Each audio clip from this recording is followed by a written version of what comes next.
Sa isang tahimik na gubat ng Barangay Basiaw, sakop ng Basay Samar, may isang tahimik na kuweba na saksi sa ating nakaraan. Kuwebang pundasyon at tahanan ng kaalaman at bahagi na ng kultura ng iilan. Sa loob ay masisilayan ang mga pambihirang obra na gawa ng matatanda at bata, at ito ay nagmula sa isang simpleng halaman.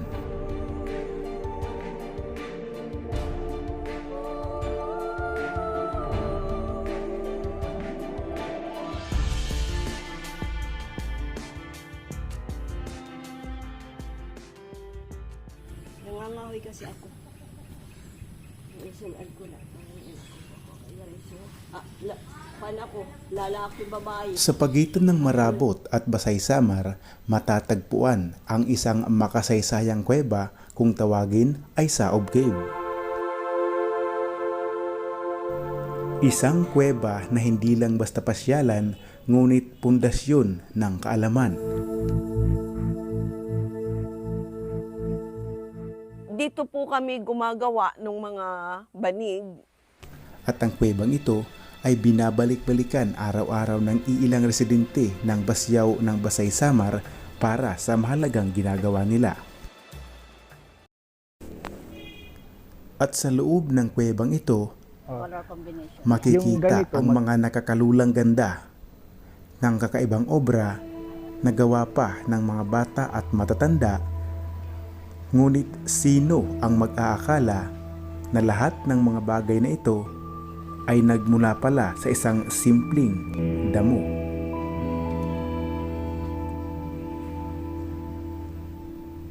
Balikan natin ito mamaya.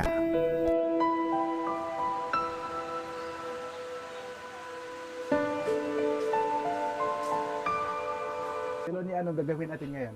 Mangunguha tayo ng tikog. Tikog. Yes po. Tapos, Ang aming pong material. material. Yes po. Tapos dito gagawin. Yes po, dito po gagawin.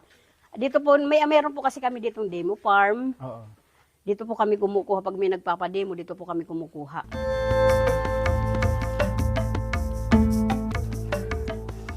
Dito sa mabasang lupa ang tinutubuan nila. Paano pag walang tubig, namamatay ba? Namamatay siya. Paano ba? Paano yung ano pag ang Ganyan. ganito? Opo. Ganyan. Dahan-dahan. Dandahan lang. Tapos pag Ito. wala bang linta? Wala.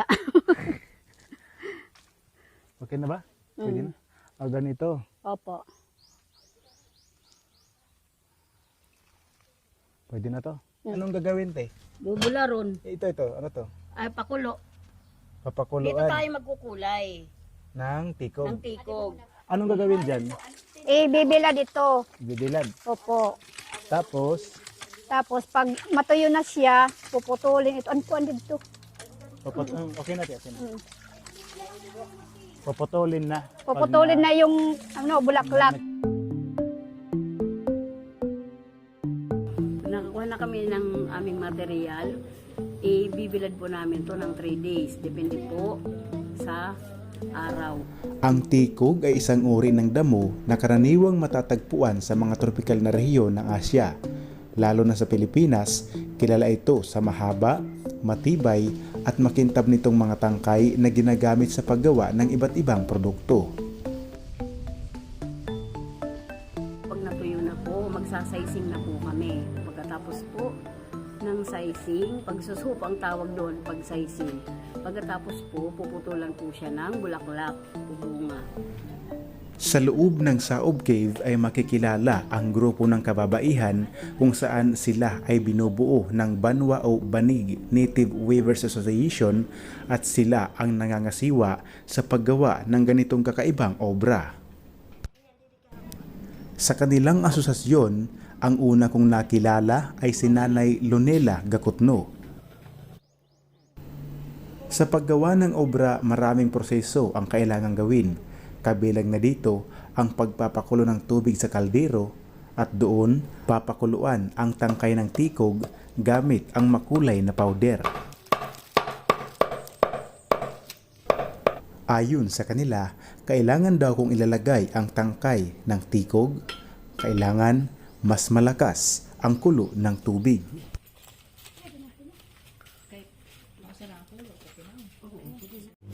Tama ko sa rin eh. Itaktak na la, kaya wala kutsara. Mawari ka mo measurement? Ikuha na la ito na tansya-tansya la sir.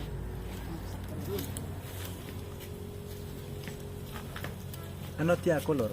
Red, I think. Pink. Na pink. Kasi ko violet. Ilang sandali pa ay inilagay na ang tangkay ng tikog sa loob ng kumukulong tubig na may nakahalo ng kulay.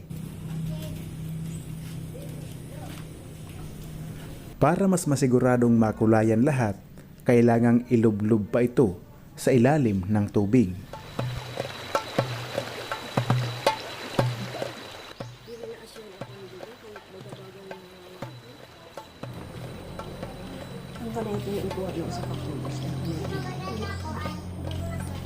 Habang hindi pa nanunuot sa kaloob-looban ng tikog ang kulay, hindi pa ito ihihiwalay. At nung mabuo na ang kulay sa tikog, ilang sandali pa,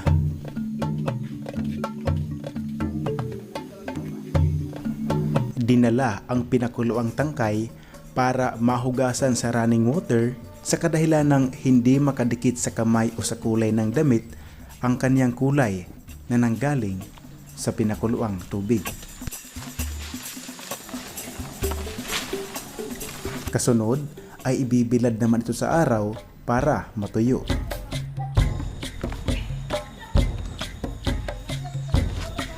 At kung natuyo na ang kanilang tikog, kasunod na proseso ay ang flattening o kaya palalambutin ang tikog gamit ang makalumang estilo ng bayo. Ngunit sa pagdating ng modernong panahon, gumagamit na sila ng machine o flattener para mas madaling ma-flat ang tangkay ng tikog.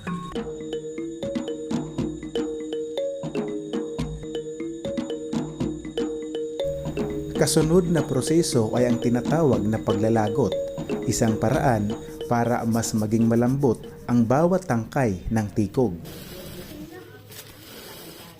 Bakit ba uli nalagot? Para siya Mas malambot. yan imuon. Okay. Malambot. Para diriya mo.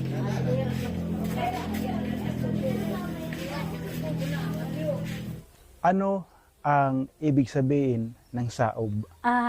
Ang saob, sir, I mean, kasi ang pangalan talaga nitong saob na to, yung mga dating nag-evacuate dito, yung nagtago dito nung panahon ng gera, Second World War, kasi ginawa itong taguan. World War? Yes. Oo. Yung mga Hapon kasi hindi nila ma-pronounce yung hindi ano nila yung sakob. Sakob. So- Ibig sabihin, Sakob, pasok. pasok. Oo. So, sa madaling salita, ginawa lang yung saob. So, ibig sabihin, dito sila nagtatago noon. Yes. Kung baga, kung papasok sila, waray-waray kasi yung sakob. So, naging saob. Sa kaloob naging saob. Yun na ang naging, yun talaga ang, sa pagkakaalam ko, yun talaga ang umpisa naging saob ito, saob cave. Ang Saob Cave ay isang mahalagang bahagi ng kasaysayan at kultura ng Basay Samar sa Eastern Visayas sa bansang Pilipinas. Hindi ito kasing taniyag ng ibang mga makasaysayang lugar sa Pilipinas, ngunit mayroon itong natatanging papel sa buhay ng mga lokal na komunidad, lalo na para sa mga kababaihan.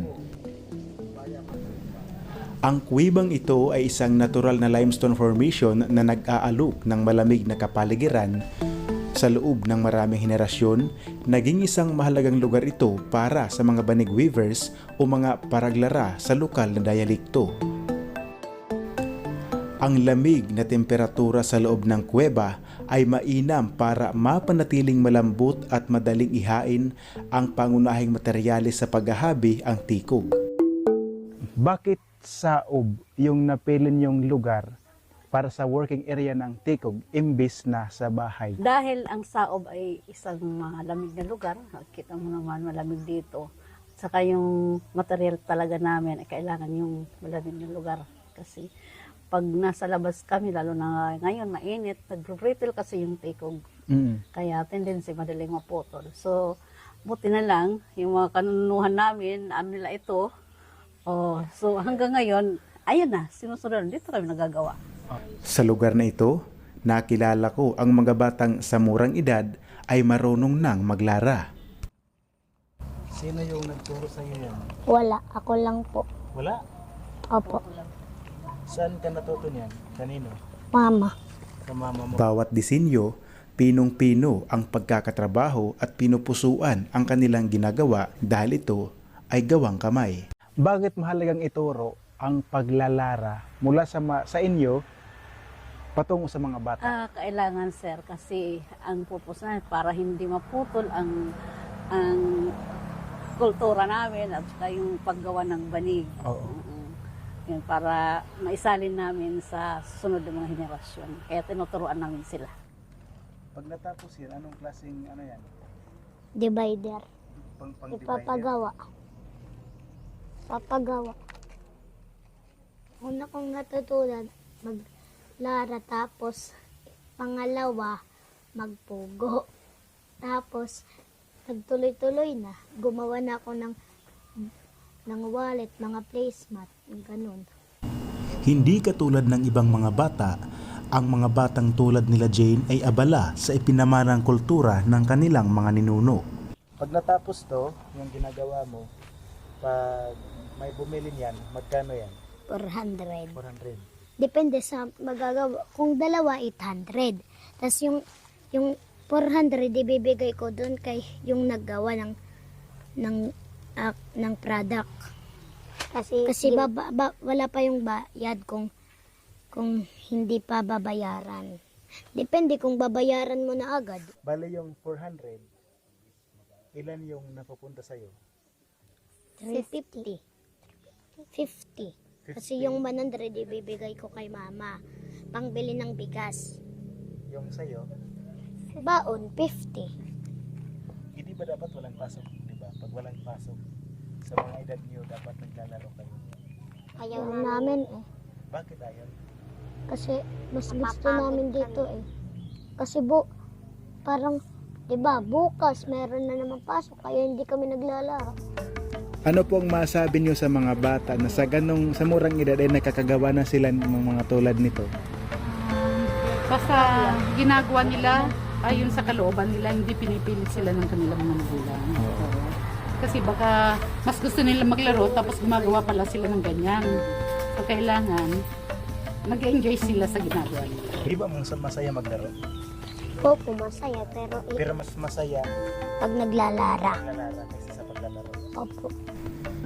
Sa kabuuan, ang Saob Cave ay hindi lamang isang natural na atraksyon, kundi isang living statement sa kultura, tradisyon, at mahalagang papel na ginagampanan ng kababaihan sa paghubog ng kabuhayan at mapanatili ang pamana ng Basay Samar at maituro ang mga ito sa bagong binhi ng ating lipunan.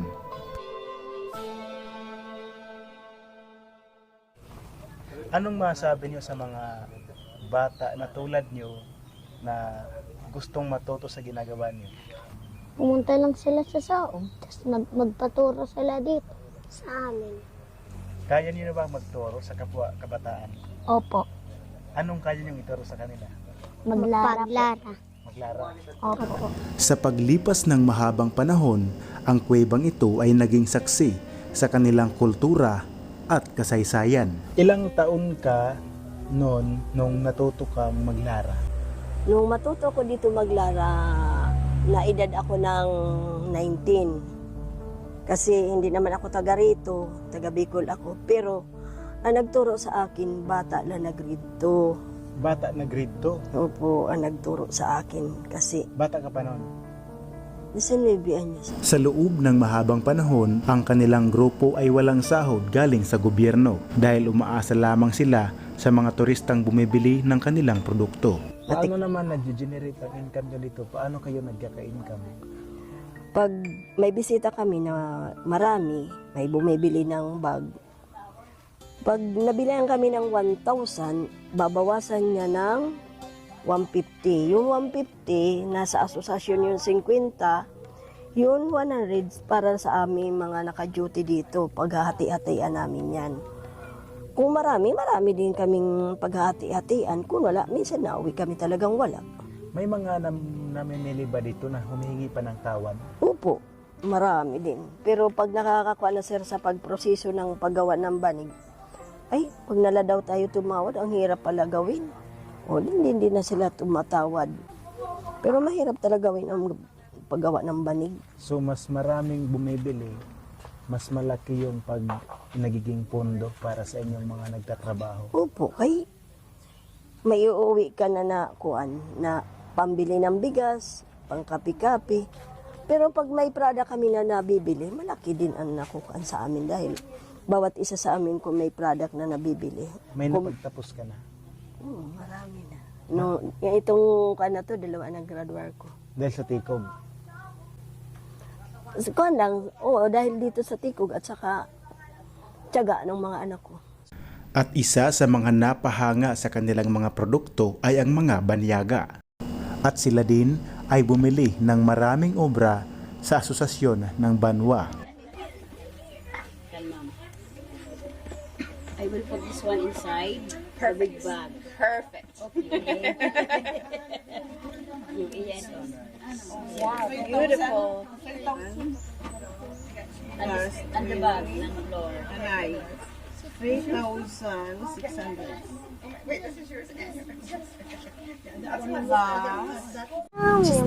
Absolutely beautiful.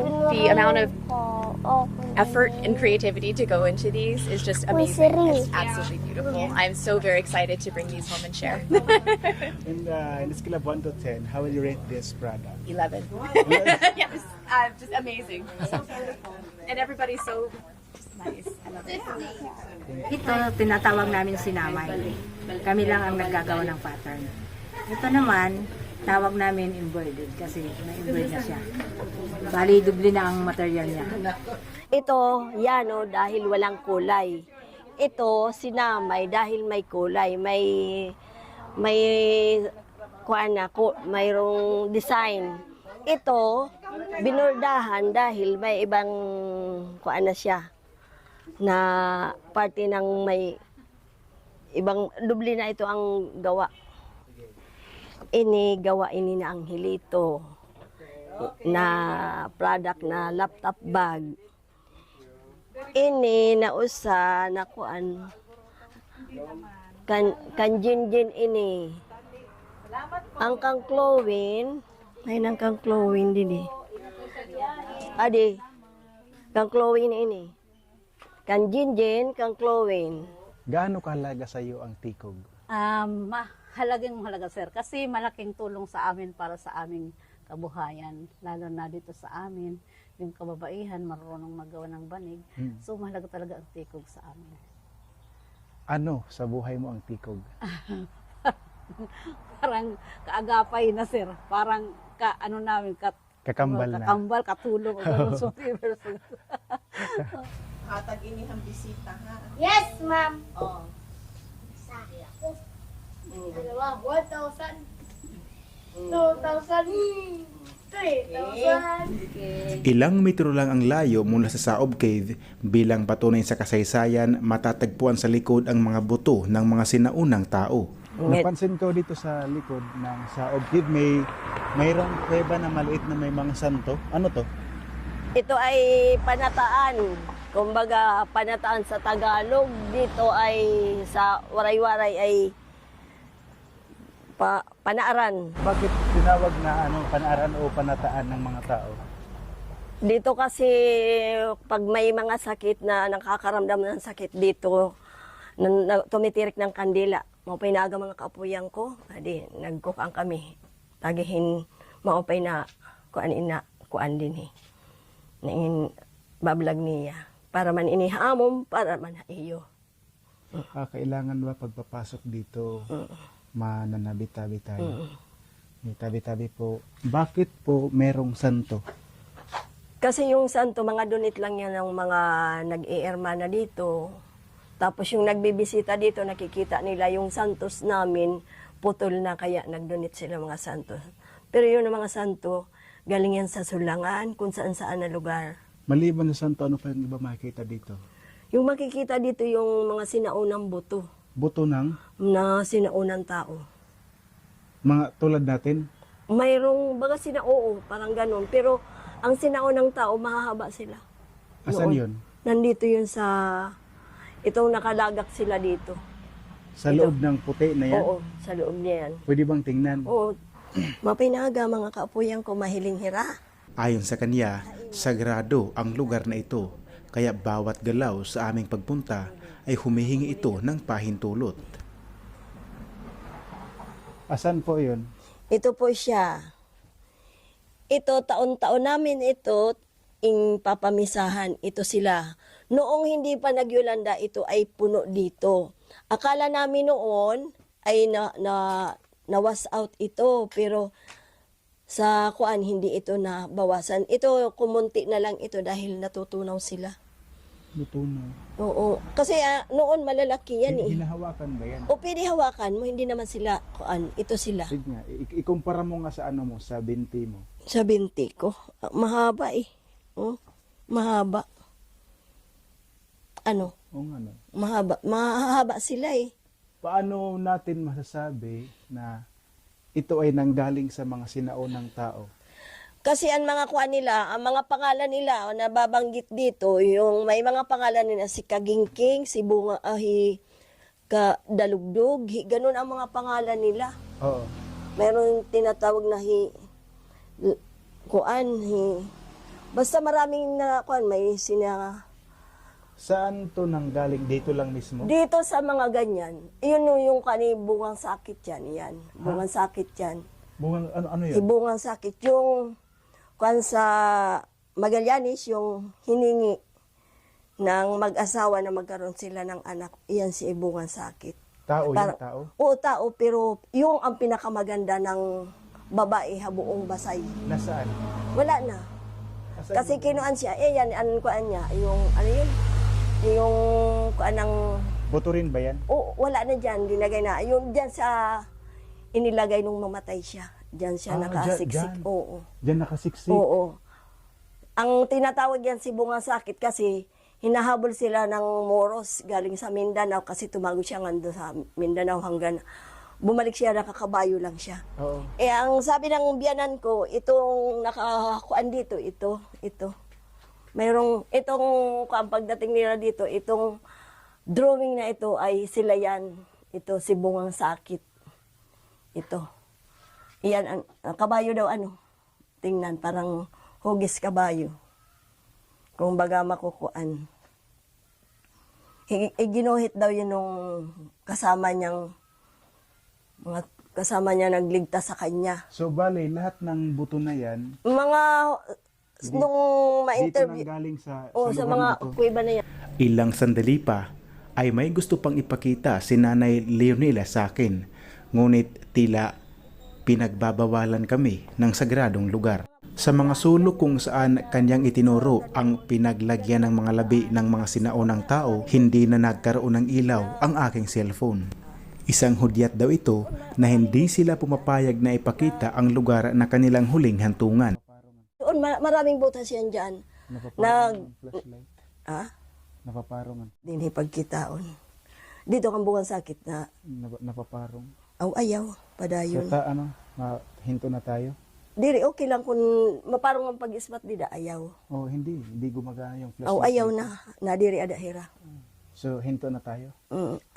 Sige daw, tingnan mo po ma-plasite. Ayaw niyo? Wag na lang. Hindi po gumagana yung flashlight. Wag na, ayaw nila. So, labas na lang tayo. Opo. Ayaw nila ipakita. Ha? Ayaw nila ipakita. Ayaw. Sige, labas Kasi na. pag ganyan, ayaw yan. Pasensya na po kayo. Labas Pasensya na, mga kaapuyan. Labas na po kami. Lalabas kami. Salamat Kung ayaw po nyo, sige, hindi itutuloy. Sige, ayaw. Diri. Basta, nag-sign na hira na diri, ayaw na lang. Ano pong nangyari? Bakit ayaw gumana ng flashlight ko sa loob? Ayaw nila pumayag. Ayaw Ibig na. sa- Kasi kung nagbigay siya ng shine na diri, gumana yung flashlight mo, wag na. Kasi mayroong bisita dito, ayaw papasukin, mayroong nakaharang ditong puting tela. Pero pagpunta namin, wala naman. Pero nakikita nila na mayroong puting tela nakaharang. So tulad ko ngayon, yung nangyari sa akin na ayaw maggumana yung flash sa loob para makita yung mga video. Ayaw nila yun. May nangyari ba tulad noon? Oo, ganun nga. Basta ayaw nila. Kasi pag nagbibideo dito, hindi gumagana yung video. Oo. Ayaw nila. So, dapat irespeto itong Oo, lugar na to. oo. Para ayos na tayo. Salamat po. Maraming salamat po. Kung ayaw kasi nila, wag natin kuanin. Oo. Kasi ayaw. Kung baga, kung bibisita dito, bisita lang. Huwag nang mag-video-video. Pagkahapon kasi parang hindi ako kumbinsido hanggang hindi ko napapatunayan. So, tulad ko, meron di bang mga bisita na pupunta doon na parang hindi pinahintulutan? Oo, kasi may pumunta rin ang mga bisita, taga Manila. Pagpasok nila, nagpipicture, wala silang makita roon. Oo. Tapos, pumunta lang sila doon, parang nagdasal. Nung magpicture doon sa walang nakita. As in, wala. So, dapat igalang talaga Oo. lugar. Kasi hindi, alam ko andyan sila. Good morning. Kaya nga sinasabi sa Ubaw. Oo. Kasi talagang sila. Oo. Mula dito sa Saob Cave, Pasiao, sakop ng Basay Samar, ako po si Antonio Cabubas at ito ang Province Life TV, Discoveries, History, Explore, and Docu Network. Tama kita. Di ba? Ton. Yun. Tapos adi tamaki. Ganyan. Opo. Tapos adi. Taas baba lang. Yung orange, taas baba.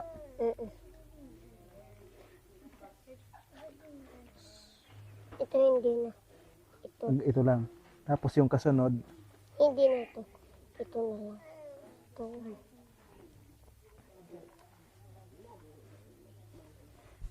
hindi ka ba nangangalay ng, yung kamay mo dito, hindi ba nangangalay nung nag-aaral ka palang maglara? Opo. Hindi ba masakit sa likod? Sakit. Anong ginagawa mo pag masakit sa likod? Nagpapahinga ka lang. Opo.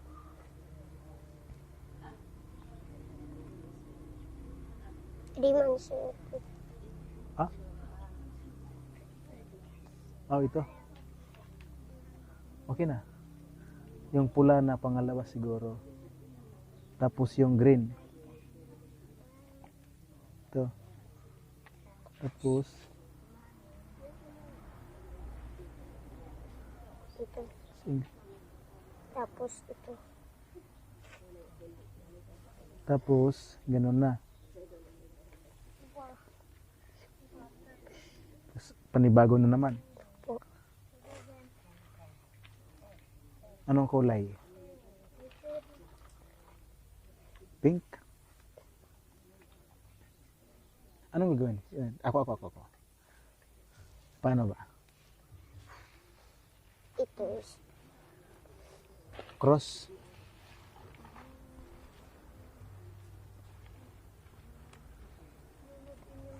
Tapos apakan ulit. opo. Tapos taas baba naman. Opo.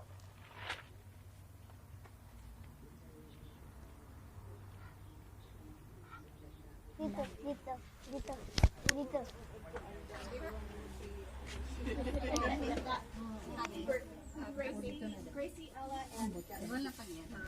Ito, mga binili nila. Ini ira-ira ini nagkuhan haak. Ando duha kanina. Ang 1,000. So marami-rami silang binili ngayon. Marami-rami.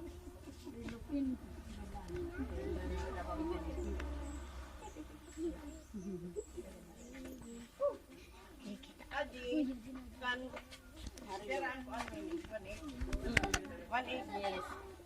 This one. Tell mom. I will put this one inside the big bag. Perfect. Okay. Yung iyan. Wow, beautiful. 3,800. 3,800. Okay, you got it. Plus, I have more mats too. Mat? Yeah. This is yours. This one here? Okay. Yep. And then I have two. Okay. Pieces. And then I think I got these two. I think I got those two. Yeah. Wait. 2 pieces big.